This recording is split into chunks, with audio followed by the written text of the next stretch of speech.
Thanks for joining us. We have this fully packed sessions. We only have like 40 minutes, so we will try to cover as much ground as possible. Then we will start with introduction.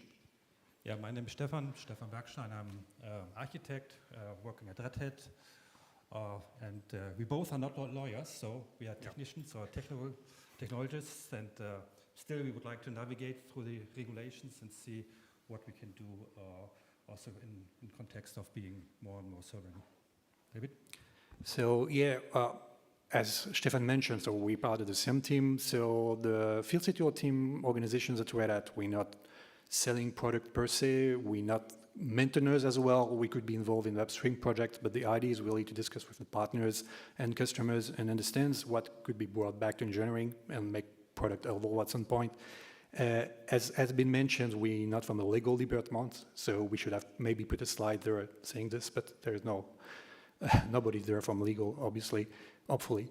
The idea there of the presentation is just to let you know that it is not to have an in-depth analysis of what you need to be done in order to be compliant. Obviously, we're from Red Hat, as you probably seen from our profile. So we try to match the compliance from the EU standpoint with the project that makes sense for you. And that's the reason why we're going to start with navigating the EU regulations. And again, that's not going to be an exhaustive view of what needs to be done. It's just the list of topics we may be involved as a Red Hatter when discussing with partners and customers. They get to us and say, hey, you're doing Linux, you're doing Kubernetes, what should I do for this specific requirement? So that's going to be the focus of the presentation. Then we're going to get into the transparency and the open source and trust, why open source makes sense for you in that situations. And then we're going to get more into details. So you will have techie slides, security slides. We'll try to keep them as high level as possible, but we're still from Red Hat, so you're going to have some technical stuff there. And then we're going to give you some real-life example from what's being deployed right now in terms of sovereignty in all respective regions, or for myself in France and for you in the Dutch region. The German region, sorry. You're Dutcher than me. We have a Dutch example, yeah. Yeah, we would like to start with an outline. That is actually in Red Hat point of view, why this matters.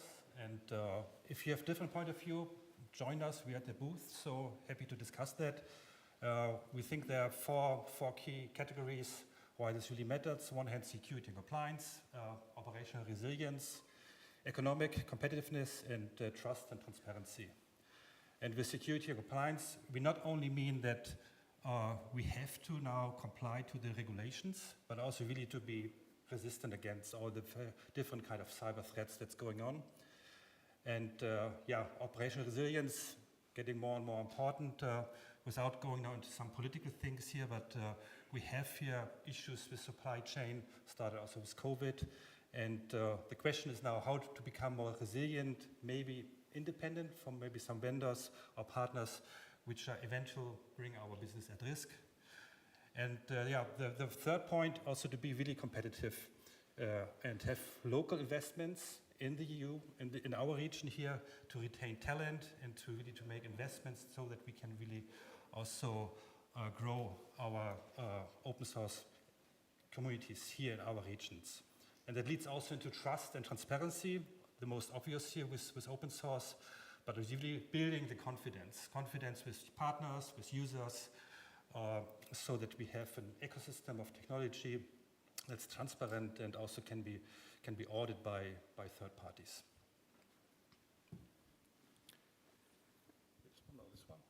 So I will switch to this one. So this is a broad topic. I think you've seen many sessions during these 3 days getting into details.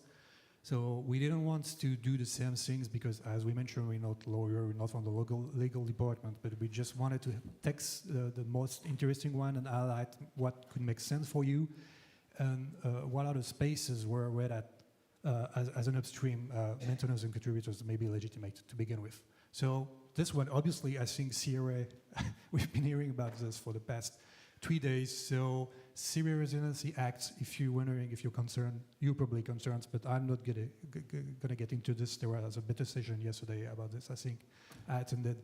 The idea there is that if you are working in the software industry at some point, and if you're getting money out of it, you will have to produce some track record about the components that you're going to use, the security tied to these components.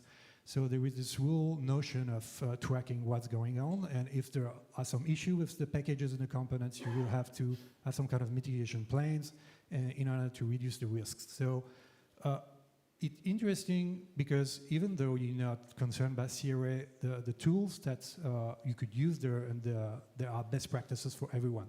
And in the presentation, we're going to get back to them, talking about SBOM, talking about tools you could use to manage identity identification and so on. And that's really something really interesting. So even though you're not tied to CRA, we thought it was interesting to highlight this to begin with.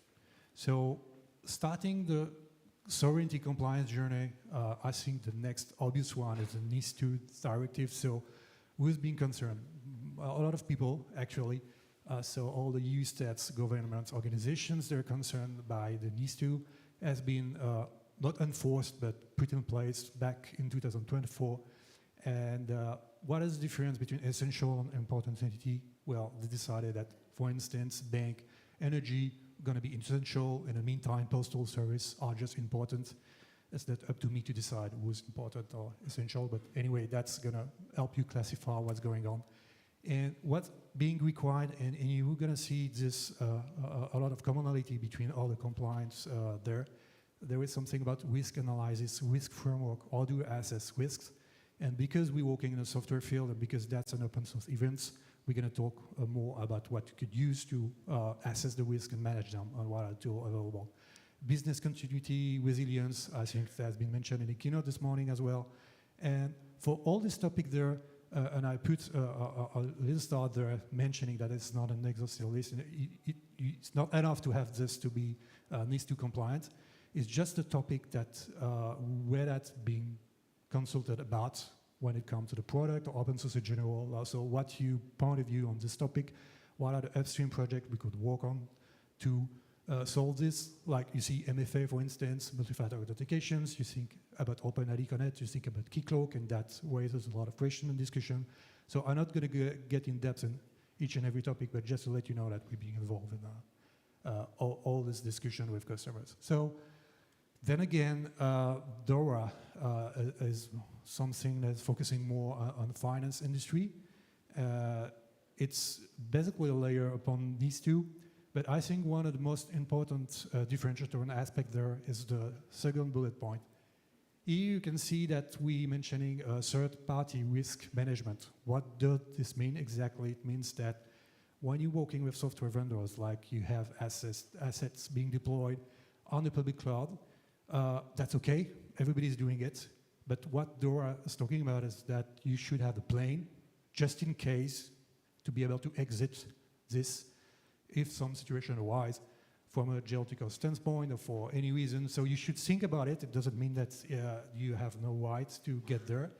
But that's all about the reversibility and resilience that everybody's been talking about for the past 3 days.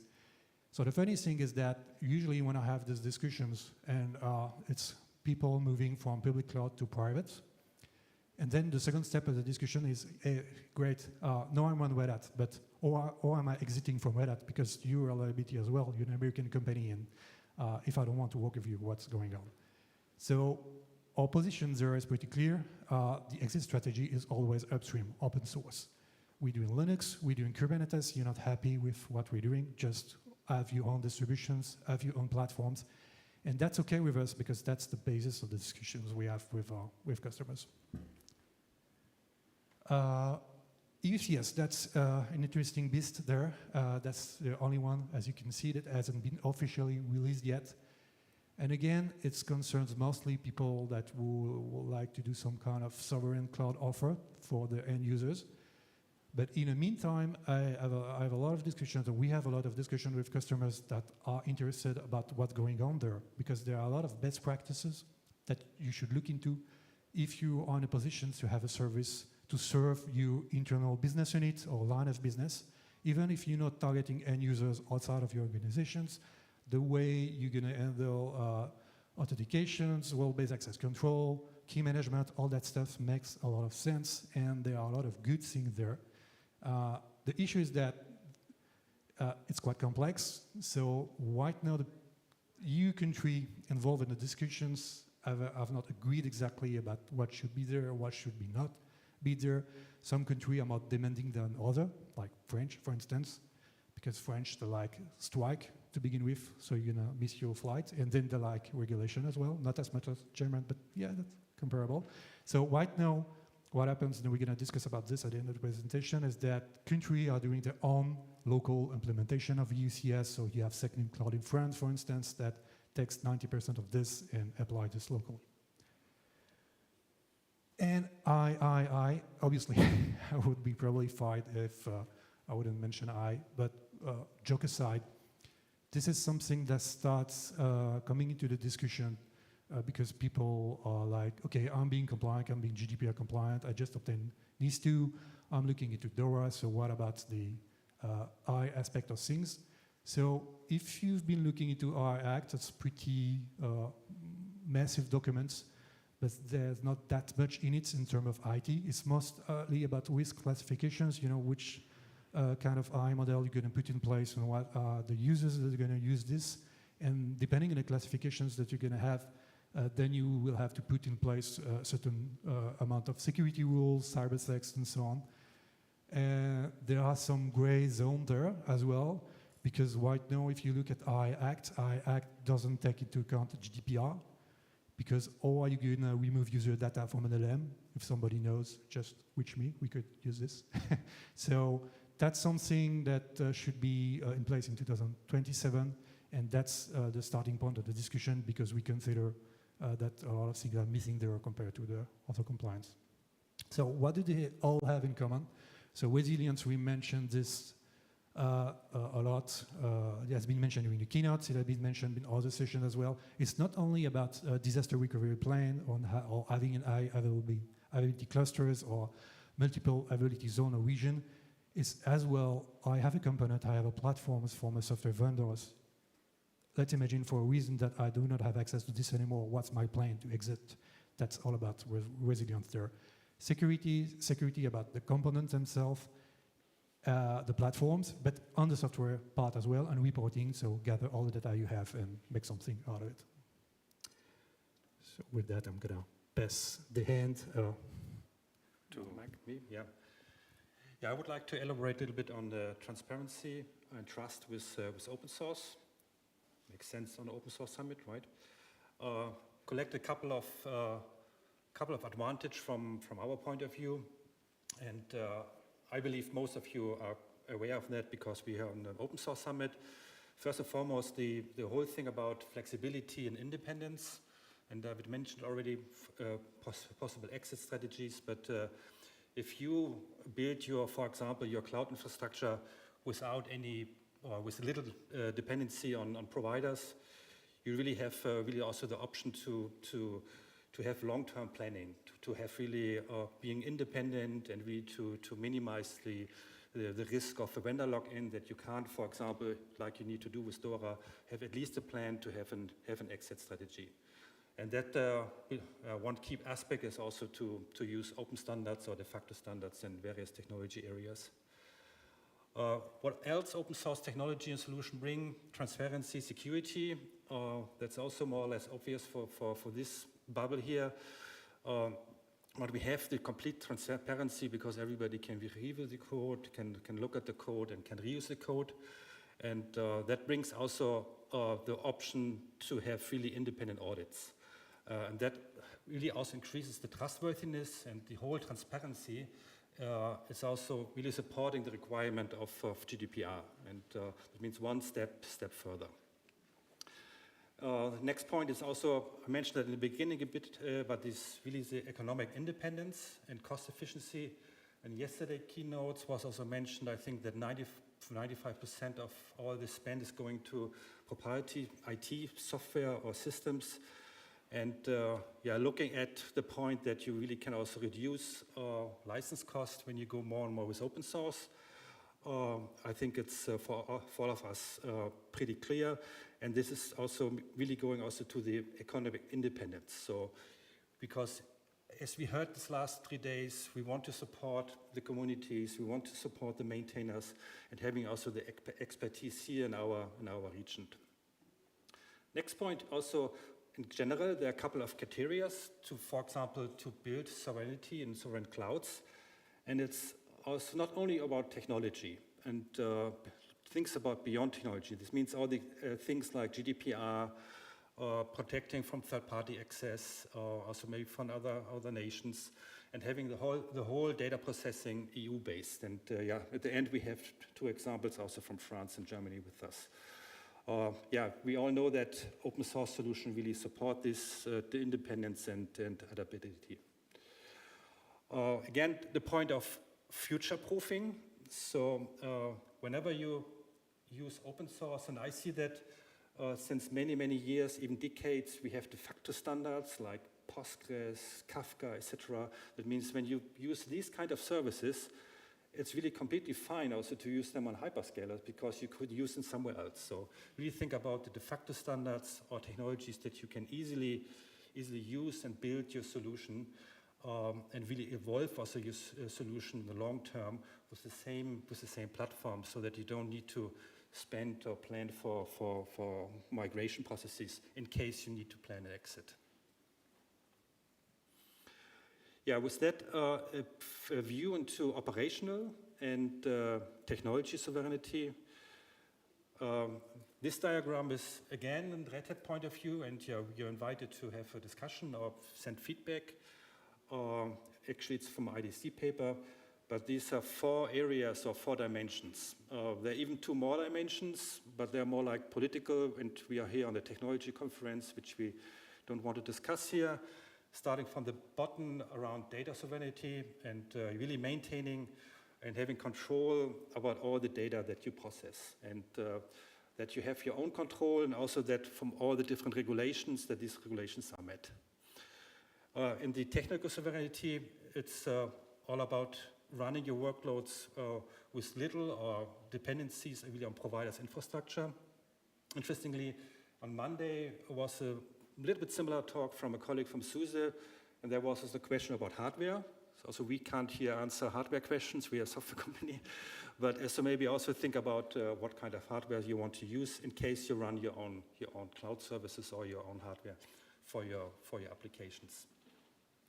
The topic around operational sovereignty is also having control and visibility over your provider, because the last thing what we want to do here is saying, well, don't use cloud services, don't use external providers, right? So we will never do this over switching all on-prem. It's not reasonable for that.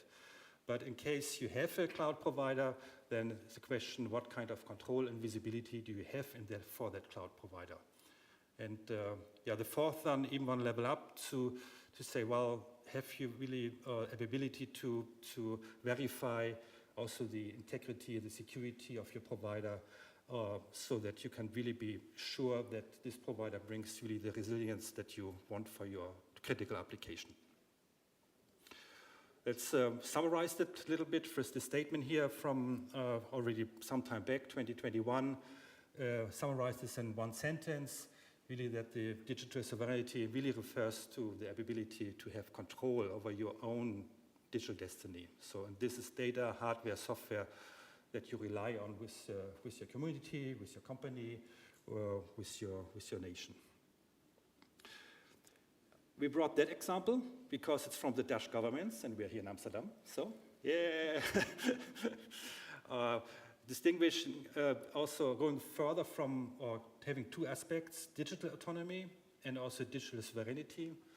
And the digital autonomy is more like what I referred the last couple of minutes, being really independent operations, self-sufficient, having really the autonomy of the control of your digital assets. And the sovereignty goes a step further, and yeah, we have also, I think, an example here in Dutch recently with the court, that you really also can't, no third party or different foreign entity can really tap into the control of your own data. So, and that's the things that want to be achieved here, and for me makes absolutely sense.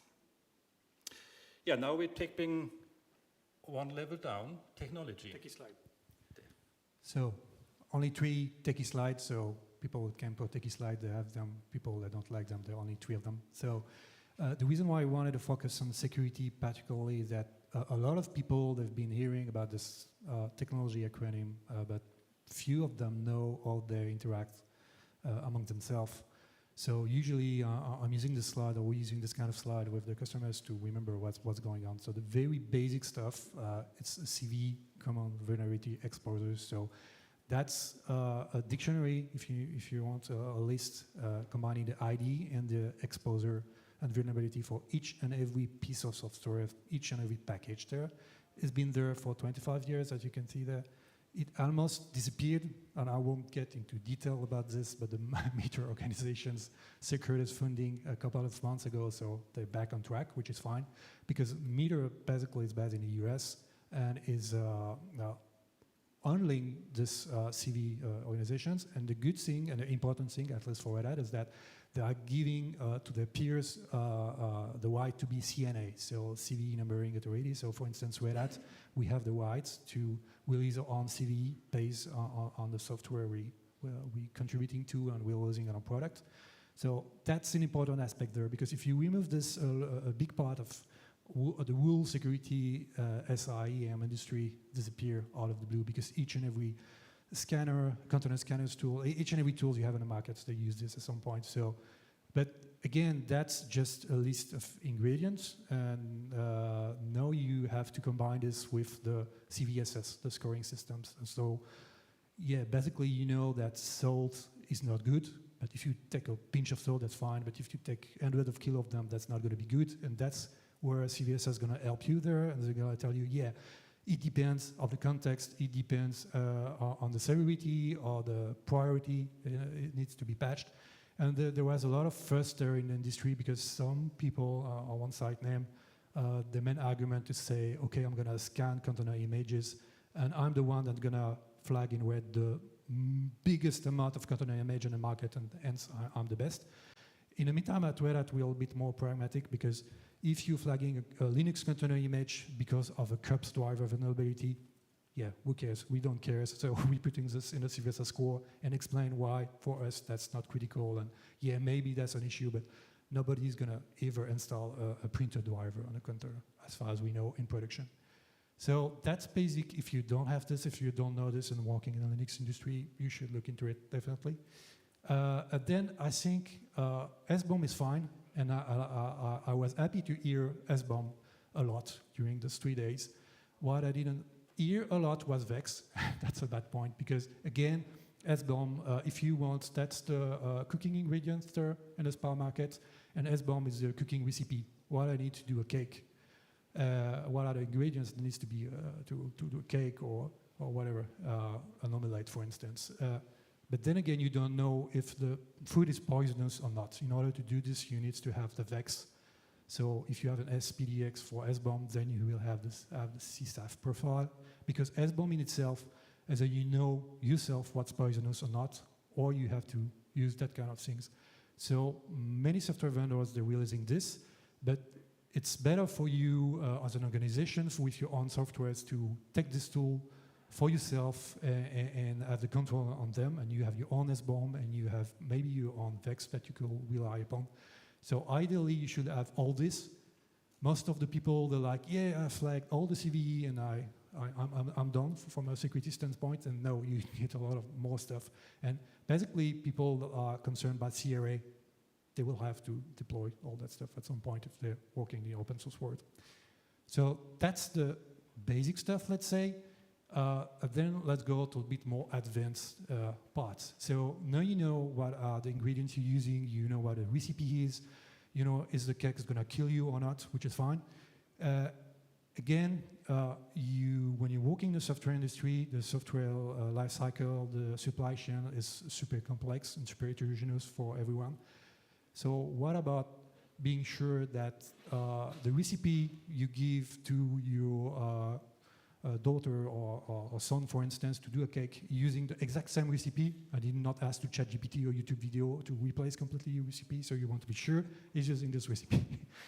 And again, he's taking the cake in his car and he's bringing the cake back to his friends.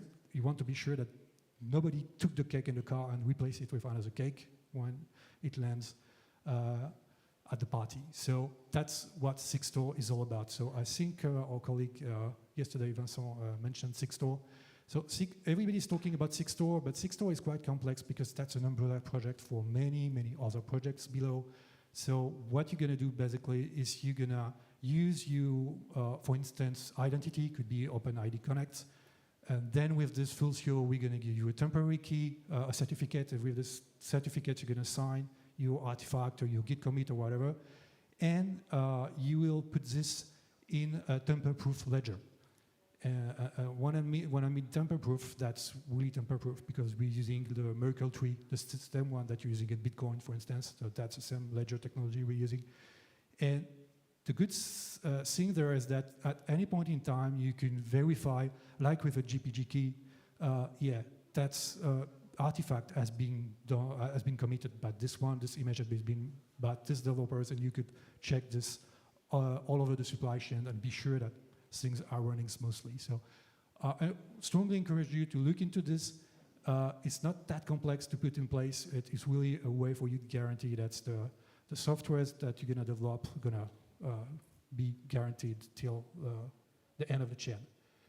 And then, last but not least, in terms of complexity, so now you know that the cake is not poisonous, the recipe has been respected and so on. So what about guaranteeing that maybe you have a huge success with the cake, you're working with a bakery and shop, and you want to be sure that the bakery that have your cake, they're a real bakery and they're respecting this whole process that we've been discussing in the past 2 slides. So SPIFFY Spire, that's a complex technology. That's something that may be used, for instance, if you know Istio service mesh, and if you want to extend Istio outside of Kubernetes and have a secured MTLS with VM outside, that's the kind of technology you're going to use.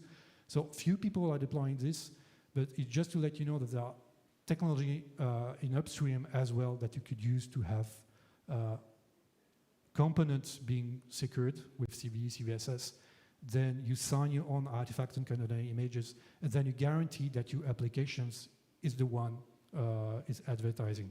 So you have a whole security process. You're not compelled to deploy everything, but right now there is really a comprehensive suite of softwares that you can rely upon to secure pretty much everything. And I think with that, I'm giving back the mic. Yeah, I actually would like to continue with 2 things, more like thought processes, not advice, but topic around this whole thing about exit strategies, and think about if you're running your application on a hyperscaler or any kind of third-party cloud, how long really does it take that you move your critical applications from one cloud to another? And only few considerations on that one. It's really, the main thing is really architecture. So we're choosing the right architecture, choosing the right standards, having really the right layer for example, for an open source data layer that makes you independent. This is the key point. So if you really have an architecture that supports workload mobility, then makes absolute sense or you can achieve that kind of thing. And again, it's not preaching against, for example, using some specific hyperscaler features, for example, AWS Lambda. But for example, we have customers who do that, but their core business logic is generic, and only a small layer make it adaptable for Lambda, and then they can easily, if needed, switching, for example, to an open source event-driven architecture with Knative. That means it's all about picking the right standards, creating the right architecture. For example, also have an independent, unified observability monitoring approach that you can also easily switch and think about the whole connectivity in case you're running on other cloud, having the right tooling in place for hybrid cloud connectivity and identity management. Then if you can move from one cloud to another, then there's also the question, we are providing enterprise software like many other companies, open source, but you might want to switch also to upstream in case you don't like Red Hat anymore, which you don't hope, but we recommend really to think about that as well, because you never know. And here's, again, a little bit like before, think about the architecture, think about the standard APIs, interfaces that you use, having abstraction from storage networking. And the main thing, what we also see in some customers who do that, test it.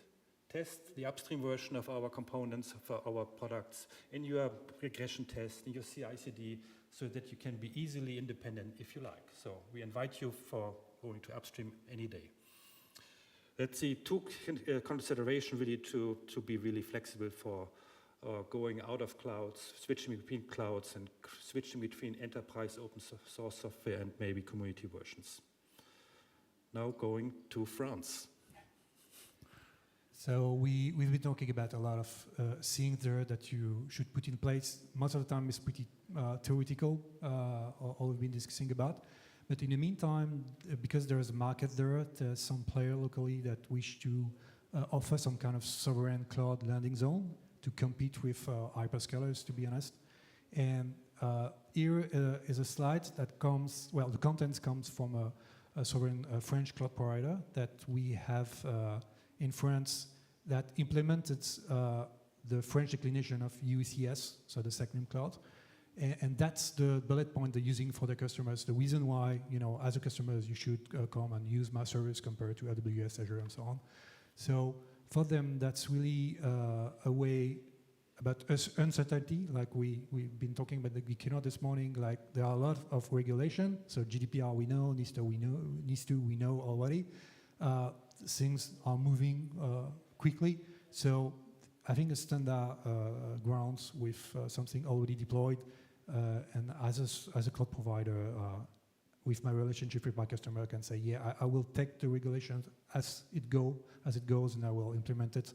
And you, as a customer, you don't need to care about this, and that's a strong message. So we're reducing the risks because most of the organizations, even if they are concerned about NIS2 and DORA and so on, when you look into details, they rarely implement all the requirements that they need. They're like, yeah, we're going to see, and when we're going to be audited, we're going to do something about it.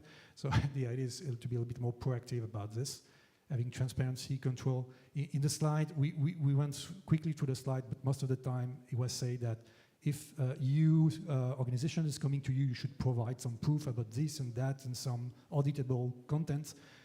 If you're working with this kind of partners, that's going to be part of the service, obviously, and trust reinforcement, because when you look at this EUCS and NIS2, all the EU organizations and essential and important entity, they are the customers organizations that are supposed to land on this kind of platforms. So I talked in the beginning about Secnum Cloud. So Secnum Cloud basically is 99% of EUCS. Well, French guy will tell you that EUCS is 90% of Secnum Cloud, but I won't get into this. The idea there is to take a lot of common things that we've been discussing about and say, yeah, if you're doing business in France or with French-related business, and if you want to have the stamp of approval, like this is a sovereign cloud, that's the things that you have to prove that you're doing. Like the interesting aspect there is the security access to data centers that's missing somehow from other regulation. System application security, data protections, identity management, role-based access control. We've been discussing about this a lot. And risk management as well.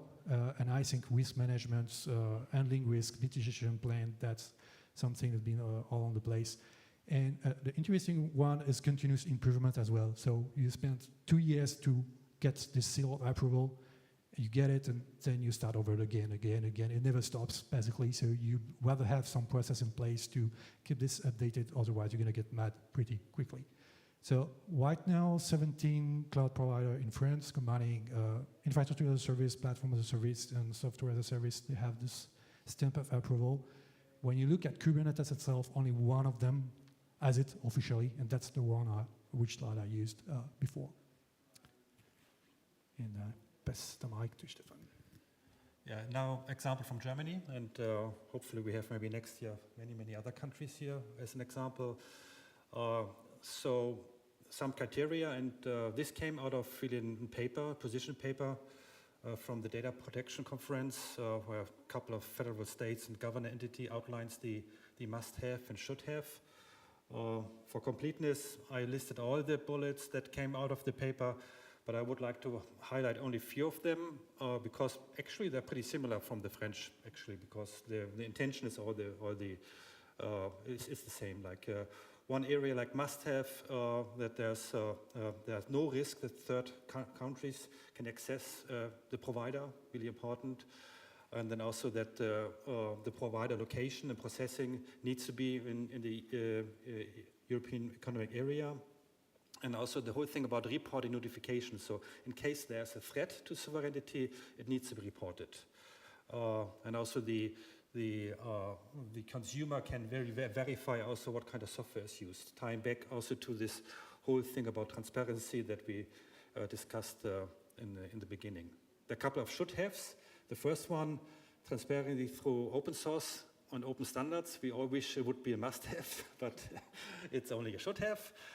And also one interesting, what I found here is the last one I would like to highlight, should have that the sovereign cloud should be really in a feature parity with also non-sovereign clouds offerings, so that people don't need to think too much, do I use it, don't use it, we need to be on the feature parity.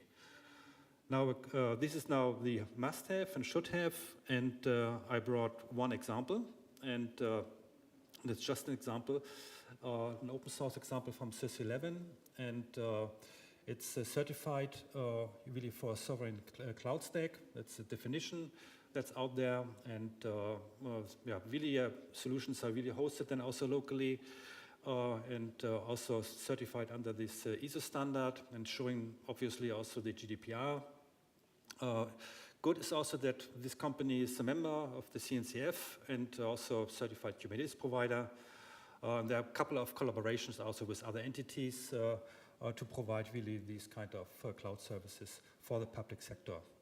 For Red Hat, it's interesting that SysEleven is also now a Red Hat validated cloud service provider, and that they can also provide then sovereign services based on the stack that we provide. And it's really good for the public sector. It's also the main intention for system integrators and for critical infrastructure that we also want to protect all over the place in Europe. Yeah, it really ensures really the compliance, for example, when you go after tenders in the public sector. So that's now the German example, and I think it's also time to wrap up, and maybe we will not do the full wrap up here, but we take the last 3 minutes maybe for some questions. Go ahead. I'm Max, I'm a German lawyer, and thank you for highlighting the beneficial aspects for GDPR compliance in regards to transparency and security. But did you also cross any headaches being caused for GDPR compliance in the open source ecosystem? I don't have headaches. No. Not coming. No, but maybe we can take offline. So maybe I'm missing a point. So I had headaches when it came up, when I was responsible for a cloud service, and then implementing all the things. It was a small headache, but once it's implemented, that you can take the data out, etc. It's just a feature. From my personal experience in my former company. As I mentioned, the discussion regarding GDPR right now, they're mostly focused on I and GenAI and LLM for the reason I mentioned, because nobody knows a few that has been used to train models. You have hundreds of billions of parameters there, or are you gonna know what's weight needs to be modified, to remove your data. So from a Red Hat standpoint, an AI standpoint, that's the discussion we have. For the traditional open source, we don't care. The code is there in a repo, and there's no user data per se. It's only the commit and the comment, and that's being handled by the GPL and Apache licenses. So no big deal for us so far. I understand that Red Hat can also set up servers in Holland to create a cloud. So the question was, can Red Hat set up a service to operate in the Netherlands? Actually, we are working with partners. So I think definitely with local partners. So we beside some cloud services on Azure, AWS, etc. We are not an operations company, but with local partners, we're happy to work together, like with the SysEleven. Definitely, yeah. one last question, comment? If not, thank you for going through the